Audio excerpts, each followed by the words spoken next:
इस सीरीज में ठीक है कि हम जीत तो नहीं सके, लेकिन कुछ पॉजिटिव्स भी इससे बाहर आए हैं।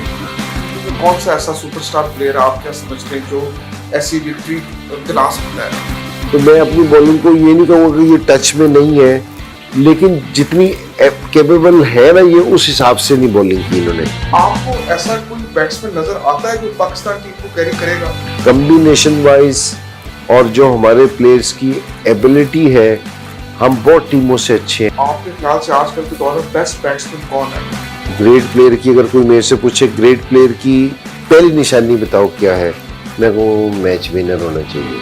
अच्छा, पाकिस्तान और इंडिया के मैच को आप किस तरह से देखते हैं? मेरे ख्याल में वर्ल्ड कप फाइनल की टिकटें इतनी जल्दी नहीं बिकती जितनी इंडिया पाकिस्तान के मैच। बैटिंग आपने सीखनी ना तो ये ग्राउंड से मिलेगी, बॉलिंग सीखनी ग्राउंड में आपको मिलेगी, फील्डिंग बेहतर करनी है ग्राउंड से बेहतर होगी।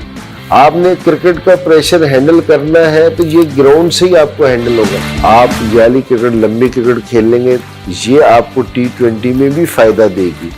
जिससे हम ODIs 50 ओवर की गेम खेलेंगे, ये आपको T20 में भी फायदा देंगे।